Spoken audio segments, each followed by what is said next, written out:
The ending of Seraphim Falls turns what is an extremely realistic if slow-burn western up to that point into a largely symbolic character study. It starts as a simple cat-and-mouse chase. Carver, Liam Neeson, pursues Gideon, Pierce Brosnan, across the west to kill him for a crime Gideon committed. As Gideon and Carver make their way further into the desert, the plot of Seraphim Falls gets more confusing. New characters seemingly appear out of nowhere in the movie's final minutes, only to deliver cryptic lines and choices. Seraphim Falls wasn't well received at its initial release in 2007, but it has found new life on streaming, and could be a contender for the list of the best westerns on Netflix. Carver's hunt for Gideon takes them across the American frontier and through multiple filming locations for Seraphim Falls. Their journey leaves them both with serious injuries before the final scenes of Seraphim Falls, and they are both suffering from dehydration due to their journey through the desert.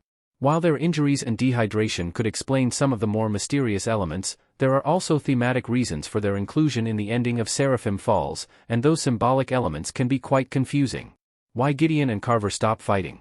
They decide to let go of the past. Gideon, Pierce Brosnan, kneeling over a prone Carver, Liam Neeson, after shooting him in the desert in Seraphim Falls. Gideon and Carver both survive their final shootout and walk into the distance, only to disappear. The two had been fighting each other ferociously for the entire movie, Gideon for his life and Carver for revenge, so their decision to spare each other seems sudden.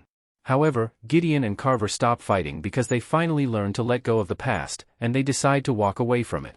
Though both men come to the same conclusion, they do so for very different reasons. Carver realizes that he doesn't truly want to kill Gideon, he's just grieving his wife and family, as evidenced by him saying, "Rose," before deciding to put down the gun. Gideon realizes that he needs to address the sins of his past rather than run from them, as he finally apologizes to Carver rather than make excuses or wallow in his own guilt. Their decision to stop fighting allows Gideon and Carver to end their feud and help each other move on. There is another character who doesn't want them to reconcile, however. Who is the woman in the desert? Madame Louise symbolizes the devil. Madame Louise, Angelica Houston, throwing a bottle of snake oil to Gideon in Seraphim Falls. Madame Louise, Angelica Houston, suddenly appears in the desert, seemingly out of thin air. She offers both Gideon and Carver a choice, in Gideon's case, his horse or a bullet, and for Carver, his water or a gun. Madame Louise symbolizes the devil in Seraphim Falls, as she essentially offers both characters a choice between life and death. Without the horse and the water, Gideon and Carver's chances of escaping the desert alive are severely diminished, and the tools she gives them are only meant to destroy each other, and their souls in the process. There are other hints that this is her role, such as her obsession with making deals and her subtle line that the curatives she offered are the demon rum. However, the biggest clue that Madame Louise is the devil comes from similarities to a biblical story.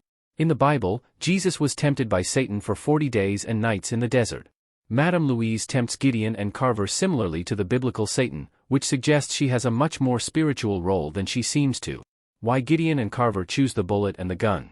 They choose death over life because of their obsession with the past.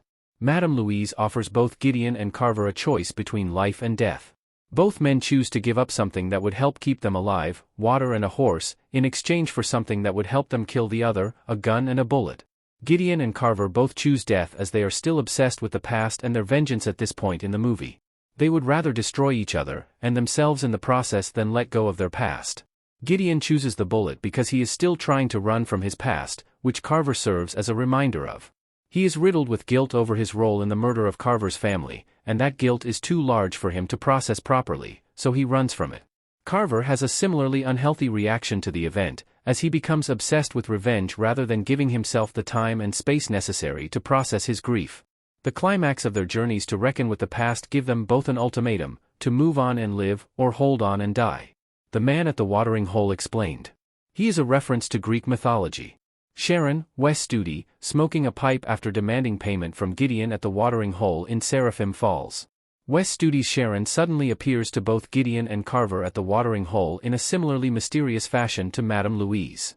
He demands that both men pay for the life they had taken from the water, and insists that if they can't, they will pay with their lives. Charon's name, which is not uttered in the movie itself, is a direct allegory. In Greek mythology, Charon is the ferryman on the river Styx who brings souls to the afterlife. In Seraphim Falls, Charon takes on a very similar role to his Greek counterpart. When Gideon and Carver come to him, Charon offers them a choice, to pay for the water and continue on, or to keep their payment and turn back. Sharon and his watering hole act as a spiritual barrier for the men, a separation. Everything before that point is an allegory of purgatory, but after the watering hole, it's just hell, much like the river Styx separates the newly dead from the afterlife. Had they refused to pay for the water, Sharon likely would have turned them back, forcing them to wander without settling their respective quests.